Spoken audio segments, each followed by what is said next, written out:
Hello, everybody. Back with the next two Deadtime Stories, continuing this Halloween look at another 90s kids horror series. This one a little more, I guess, unsung.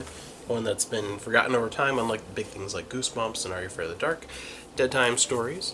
Moving on with number 3. Number 3, Along Came a Spider. It's alive!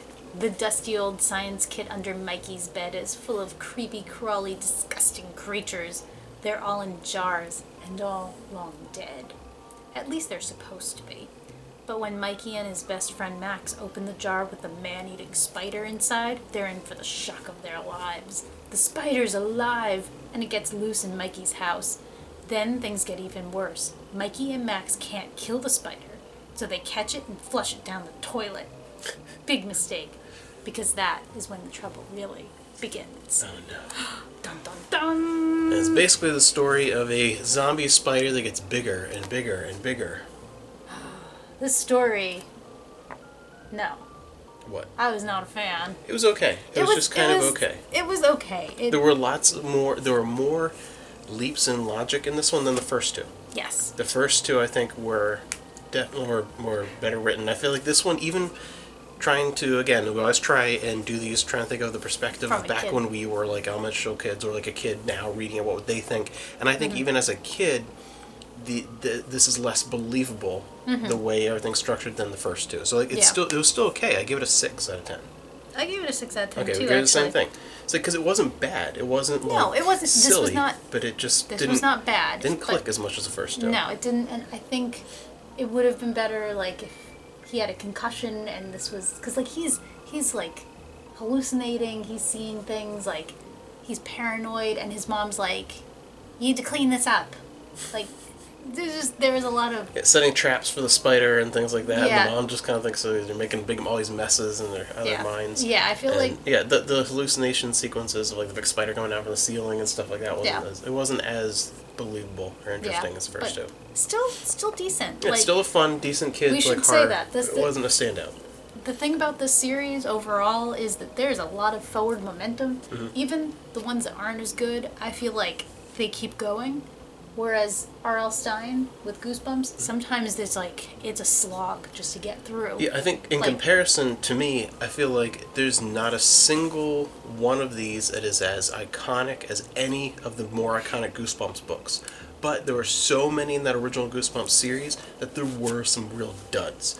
And I feel like this doesn't have quite as many just complete duds. No, this was, and every single one of them, there's forward momentum. I feel like there's action, there's stuff happening. Yeah, I feel like It's interesting. as a kid, it's more entertaining. I feel like as a kid, it's going to keep your interest more. And I feel like as a kid reading these, as because they're kids books, so they're pretty short. They're like a little over 100 pages each, and a large font, things like that. So as a kid in like first, second, third grade, I feel like I would stop fewer times reading this than a lot of other comparable books, like even like an Animorphs or something like that as a kid. Like if I was that 8, 9, 10-year-old kid, I think I would read this in like 1 or 2 sittings versus 3 or 4 sittings, just because I think it makes you want to continue on to the next chapter.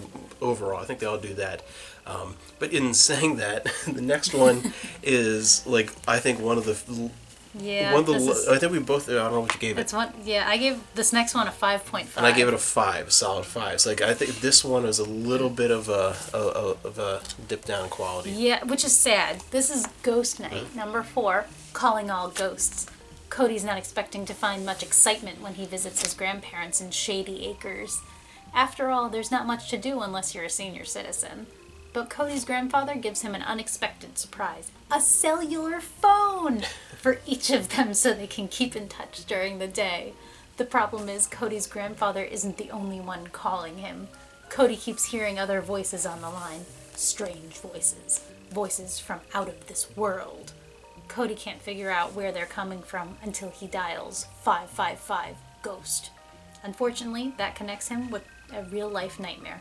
Right out of the Middle Ages. Yeah, the whole Ghost Night on the cell phone was just silly. That was my biggest problem with this one, is that This was even though like the first two, a little far-fetched. the first two I like better than these two as far as Yes. these pairings, but as much as this one didn't have quite the same interest and believability, this one's problem was that it was just silly.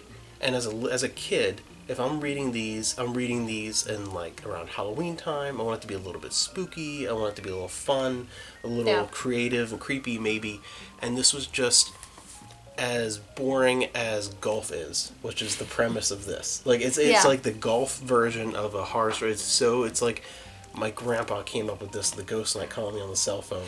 And cellular phone. On the cellular phone. Cellular and phone. like the whole there's a scene where they're having a jousting tournament with like those big pool cleaning like net things, and the Ghost Knight's defeated by being hit in the head with a golf ball. Don't spoil this for us. Not like it's just silly. It wasn't feel like terrible, but it was silly. This was as far as these this series goes, this was the most corny, because that's one thing that kind of sets it apart from Goosebumps. A lot of Goosebumps, there's a corny element. It's less cartoony than Goosebumps. Yeah. But this is probably the most. Yeah. If you compare, say, watch an episode of the Goosebumps show versus an episode of Are You Afraid of the Dark? This is in between. Yeah. Goosebumps is the most cartoony, corny fun. Are You Afraid of the Dark, if you're elementary school age, is a little bit more on the scary, more serious side, and this is the perfect in between overall. Yeah. This series as a whole. But this one, this one is closer to that side of the spectrum. And it's interesting, this one too, because there's one we'll get to much later that I actually like less than this one, but I have to say that the story is more creative, and the one I like less than this one. This one, that give you away. This one is, to me, I would say is the most dull. Yeah. Well, this one probably the least creative, the most dull. This took a while to get through. This one, because this one, it just doesn't have. That forward momentum. Yeah, so that was a bit of. So it's so far. If you're watching these, the first two, the series starts off really good. I think definitely comparable to something like Goosebumps and things, and popular series of that time. Next two, just kind of they're okay. These next two, they were good, but they were decent. Wait for the next one because it immediately picks up, and we have a rush of really good ones I think for a while. Oh yeah. So definitely check out the next video.